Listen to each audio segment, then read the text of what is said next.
하나님의 말씀을 들리게 하라. 요한계시록 10장 1절부터 6절 강해. 하늘에서 내려온 천사와 작은 책의 성경적 의미. 오늘은 요한계시록 10장을 통해서 두 가지 해석적 논쟁이 되는 구절을 함께 살펴보도록 하겠습니다. 두 가지 해석적 논쟁은 인터넷 계시록 전문가들의 주장에 대한 것입니다. 이들은 하늘에서 내려온 천사가 누구인가에 대해서 다양한 해석을 하고 있습니다. 또 작은 책, 작은 두루마리가 무엇인가에 대해서도 해석을 했는데 이 두 가지 해석을 성경적으로 다루어 보려고 합니다. 또 손을 하늘을 향하여 든다는 표현이 있는데 손을 든다는 의미가 무엇인지도 살펴보도록 하겠습니다. 지금도 우리는 교회 문화 속에서 축도할 때, 찬양할 때, 그리고 손을 들고 기도하는 모습을 찾아볼 수 있습니다. 성경에 이렇게 손을 드는 경우는 어떤 경우들인지 한번 살펴보도록 하겠습니다. 이제 1절부터 2절까지 천천히 보겠습니다. 내가 또 보니 힘센 다른 천사가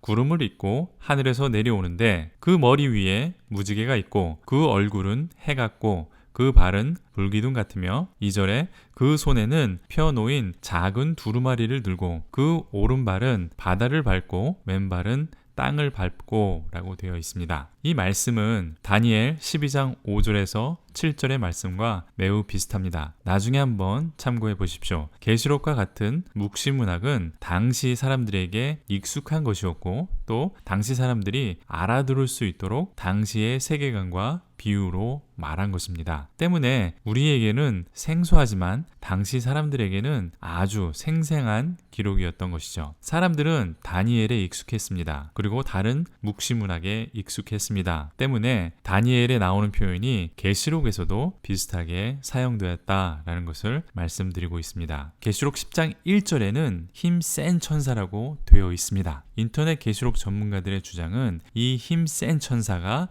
예수님이다 이렇게 말을 합니다. 그들이 이렇게 주장하는 이유는 이 천사가 구름을 입고 얼굴이 해같이 빛났기 때문이다 이렇게 설명을 합니다. 예수님은 구름을 타고 나타나신다고 했기 때문에 그것이 바로 예수님이고 해 같은 얼굴이 빛났다고 사도행전 17장 2절, 계시록 1장 16절에 나타났기 때문에 이 천사는 바로 예수님이다 이렇게 주장을 합니다. 그렇지만 예수님이 손오공도 아니고 항상 구름을 타고 다니시는 것은 아닙니다. 재림하실 때 구름을 타고 오신다고 했죠. 얼굴이 해같이 빛났다라는 표현은 예수님께 사용된 표현은 맞습니다. 그렇지만 얼굴이 해같이 빛났다고 다 예수님을 말하는 것은 아닙니다. 이 힘센 천사가 예수님이라고 해석하는 것의 가장 큰 문제점은 성경에서 한 번도 예수님을 천사라고 한 적이 없다는 것입니다. 이 구절에서 천사라고 번역한 단어는 앙겔론이라는 단어인데 이 단어가 성경에 22회 반복이 됩니다. 또 천사라는 의미의 단어는 총 176회 나타납니다. 그렇지만 한 번도 예수님을 말하거나 표현한 적은 없었다는 것입니다. 이는 예수님이 하나님과 동등하신 분이라는 하나님의 존재론을 이해하지 못했기 때문에 해석에 큰 오류를 범하고 있는 것입니다. 또 계시록 전체를 잘 이해하지 못한 해석이기도 합니다. 계시록에서는 계속해서 반복되는 것이 예수님이 어떤 분이신가 이것을 우리들에게 말씀해주고 있습니다. 또 하나님과 예수님은 동등하신 분이라는 것을 계속해서 우리들에게 말씀하고 있죠. 계시록에서는 수많은 수식어를 붙여서 예수님을 표현하고 있습니다. 그리고 하나님께만 붙이는 수식어도 예수님께 사용하고 하나님을 찬양하는 언어나 표현을 예수님께도 똑같이 적용하고 찬양한다는 것입니다. 그렇기 때문에 예수님을 천사라고 해석하는 것은 성경적이지 않다. 저는 이렇게 봅니다. 저는 이 힘센 천사가 예수님이 아니다. 이미 5장에서 나타난 힘센 천사를 말할 때도 이런 말을 해드린 적이 있습니다. 많은 성경학자들은 이 힘센 천사는 가브리엘 천사일 수 있다 이렇게 말을 합니다. 왜냐하면 가브리엘이라는 이름의 뜻은 하나님의 힘센 자라는 의미가 있고 하나님은 나의 힘이라는 뜻이기 때문에 천사 가브리엘이 바로 이 힘센 천사일 수 있다 이렇게 해석하는 학자도 있습니다. 이 힘센 천사가 가브리엘이건 아니면 다른 천사이건 그것은 중요하지 않습니다. 그냥 힘센 천사라고 알고 있으면 됩니다. 성경은 분명히 천사라고 했지 예수님은 아니라고 말하고 있습니다. 그렇다면 이 천사를 수식하는 단어들이 정말 예수님과 연관이 있는가? 이것을 한번 질문해보고 찾아보아야 할 필요도 있습니다. 우선 이 천사는 구름을 입었다고 되어 있습니다. 그리고 머리 위에는 무지개가 있고 얼굴은 해 같고 발은 불기둥이라고 했습니다. 구름, 무지개, 해, 불기둥은 신의 현현,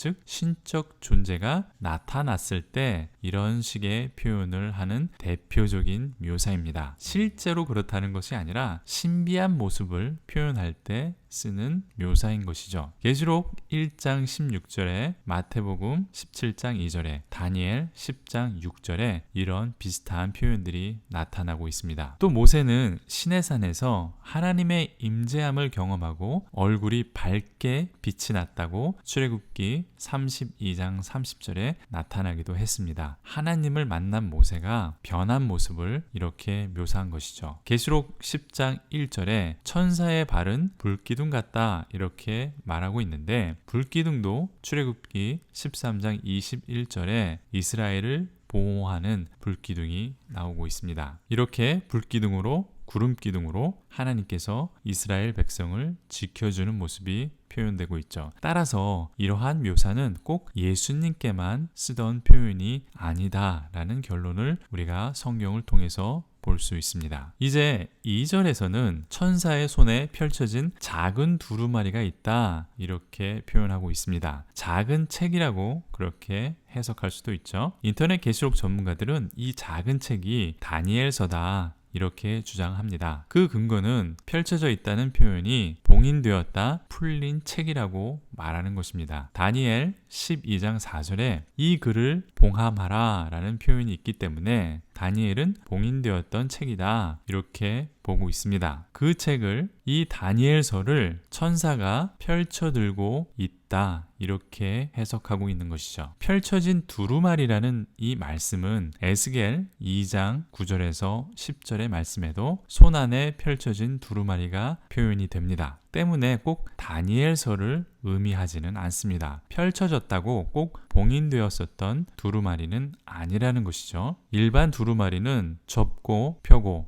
닫고 열고 언제든지 할 수가 있습니다. 특별한 일이 없으면 봉인하지 않죠. 계시록에서 이 두루마리는 펼쳐져 있다라는 것을 강조하고 있습니다. 그리스 로마 미술에서 두루마리를 펴서 양손에 들고 있다라는 것은 그 두루마리를 읽고 있다 그러한 뜻입니다. 반면 한 손에 열린 두루마리를 들고 있다, 이것은 읽다가 그 행위가 읽는 것이 중단되었다라고 표현하는 것입니다. 이것이 그리스 로마 미술의 양식이었습니다. 따라서 펼쳐진 두루마리를 한 손에 들었다라고 하는 것은 이 두루마리를 읽다가 중단하고 어떤 행동을 하고 있다라는 것을 보여줍니다. 그보다 중요한 개념은 이 작은 두루마리는 예수님께서 가지신 두루마리가 아니라는 것을 강조해주고 있는 것입니다. 그래서 작은 두루마리라고 했고 봉인되어 있지 않고 펼쳐져 있다라는 표현을 썼습니다. 예수님의 두루마리는 인을 다 떼지 않은 마지막 봉인이 하나 더 남아있는 봉인된 두루마리이기 때문에 그 두루마리와는 다른 것이다. 작고 열려있는 두루마리다. 이렇게 표현하는 것입니다. 이 힘센 천사는 오른발은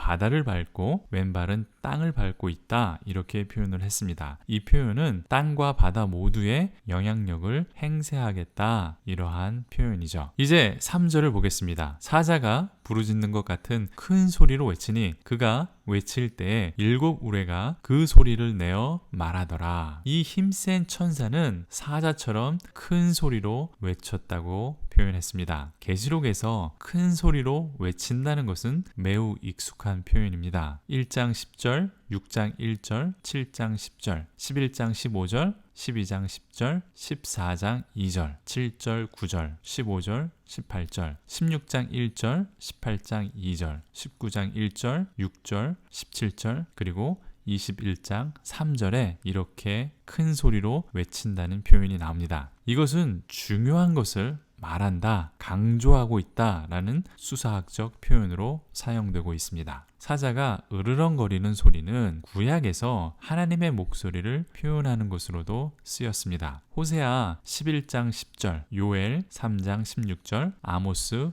1장 2절, 3장 8절, 예레미야 25장 30절에 이렇게 나타나고 있습니다. 천사가 사자처럼 큰 소리로 외치자 일곱 우레, 즉 일곱 천둥이 자신의 소리를 내어 말한다, 이렇게 되어 있습니다. 그리고 4절에 이렇게 되어 있습니다. 일곱 우레가 말을 할 때에 내가 기록하려고 하다가 곧 들으니 하늘에서 소리가 나서 말하기를 일곱 우레가 말한 것을 임봉하고 기록하지 말라 하더라. 내가 기록하려고 했다라고 표현한 것은 사도 요한이 말한 것입니다. 사도 요한이 일곱 천둥 소리의 말을 기록하려고 했는데 기록하지 말라, 이런 명령이 내려졌습니다. 굉장히 특이한 장면이죠. 일곱 천둥이 무엇냐 하는 해석은 몇 가지가 있습니다. 그 중에서 가장 지지를 받는 것이 하나님의 목소리라고 말하는 해석의 입장입니다. 일곱이라는 숫자는 완전한 숫자죠. 하나님을 상징하는 숫자이기도 합니다. 그런데 이것으로는 좀 약합니다. 구약에서 하나님의 소리를 천둥에 비교한 구절이 여러 번 나옵니다. 그 구절들은 화면을 참고해 주십시오. 그리고 시편 29편 3절에서 9절에는 여호와의 소리라고 표현한 것이 7번 나오는 유일한 곳입니다. 시편 29편 3절에는 하나님이 우레소리를 내시니 라는 말이 있습니다. 그리고 여호와의 소리라는 단어가 7번 반복이 됩니다. 때문에 구약과 시편 29편을 잘 알고 있는 유대인들은 일곱 천둥이라고 하면 금방 이것이 하나님의 소리구나 라는 것을 떠올릴 수 있는 것이죠. 4절 후반에는 일곱 천둥의 말을 기록하지 말라고 했습니다. 두루마리를 봉인하고 아예 쓰지 말라고 한 것이죠. 기록되지 않았다라는 표현입니다. 이제 5절로 넘어가서 내가 본 바 바다와 땅을 밟고 서 있는 천사가 하늘을 향하여 손을 들고 라고 되어 있습니다. 2절의 내용이 반복이 되는데 오른발을 바다에 왼발을 땅에 밟고 있습니다. 그런데 이번에는 오른손을 하늘을 향하여 들었습니다. 이 모습은 다니엘 12장 7절에도 비슷하게 나오는 것을 찾아볼 수 있습니다. 다니엘 12장 7절에는 내가 들은즉 그 세마포 옷을 입고 강물 위쪽에 있는 자가 자기의 좌우 손을 들어 하늘을 향하여 영원히 살아계시는 이를 가리켜 맹세하여 이르되, 여기까지만 보겠습니다. 손을 들어 하늘을 향하여 하나님께 맹세하는 장면이 나오죠. 하늘을 향하여 손을 든다 라는 것은 종종 맹세를 하는 것으로 구약에서는 말하고 있습니다. 신명기 32장 40절, 시편 106편 26절에도 맹세하는 장면이 나옵니다. 그 외에도 구약에서 손을 든다는 의미는 몇 가지 다른 의미가 있습니다. 말이 나온 김에 간략하게 소개해 드리겠습니다. 손을 하늘에 든다는 것은 기도할 때 손을 들게 되는 것입니다. 시편 28편 2절, 63편 5절, 134편 2절, 축복할 때 손을 들어서 축복하기도 합니다. 목사님들이 축도할 때 이런 행위를 하죠. 레위기 9장 22절에 나옵니다. 그리고 상대를 대적할 때도 손을 들기도 합니다. 에스겔 20장 6절에 이집트를 대적하여 손을 든다는 표현이 나옵니다. 그리고 맹세할 때 오른손을 들어 맹세하는 장면이 오늘 신명기 32장 40절에 나오는 장면과 매우 유사하다는 것이죠. 이제 6절을 보겠습니다. 세세토록 살아계신 이 곧 하늘과 그 가운데 있는 물건이며 땅과 그 가운데 있는 물건이며 바다와 그 가운데 있는 물건을 창조하신 이를 가리켜 맹세하여 이르되 지체하지 아니하리니. 이 말을 쉽게 풀어서 말씀드리면 힘센 천사가 바다와 땅을 밟고 서서 오른손을 들고 하나님께 맹세, 즉 헌신합니다. 뭐라고 헌신하냐? 6절 끝을 보면 지체하지 않겠다, 이렇게 맹세하는 것입니다. 이제 우리가 주목해야 하는 것은 하나님의 존재론, 즉 하나님이 어떤 분이시냐, 우리에게 하나님은 어떤 분이시라고 계시하고 있는지 하나님에 대해서 말하는 이 구절에 주목해야 합니다. 하나님은 세세토록 살아계신 하나님이다, 이렇게 표현하고 있습니다. 하나님은 죽은 하나님이 아니라 살아계신 하나님이라고 이렇게 말합니다. 우상들은 죽은 신이고 살아있는 신이 아닙니다. 살아계신 하나님이라는 말이 왜 중요하냐? 살아있다는 것은 인격을 가지고 있는 분이라는 것입니다. 때문에 그 인격과 우리의 인격의 관계가 중요하다는 것입니다. 죽은 것과는 인격적인 관계를 맺을 수 없습니다. 하나님은 살아계신 분이기 때문에 우리는 하나님과 살아있는 관계, 즉 인격적인 관계를 맺어야 하는 것이죠. 또 6절에 창조하신이라고 되어 있습니다. 하늘과 그 가운데에 있는 물건이라고 애매하게 표현했는데 하늘과 그 안에 있는 것들이라고 해야 정확한 해석입니다. 그러니까 하늘과 땅과 바다에 있는 모든 것들의 창조자는 바로 하나님이라는 것을 고백하고 있는 것입니다. 따라서 우리는 영원한 사랑의 관계를 원하시는 하나님과 사랑하는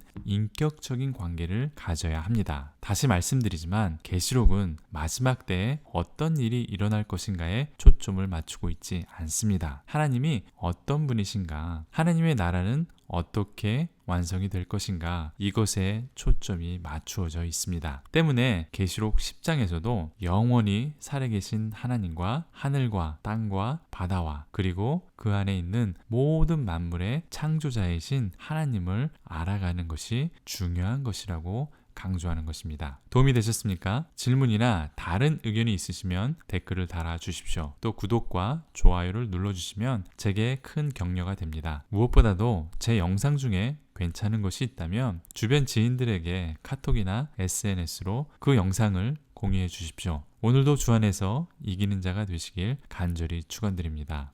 감사합니다.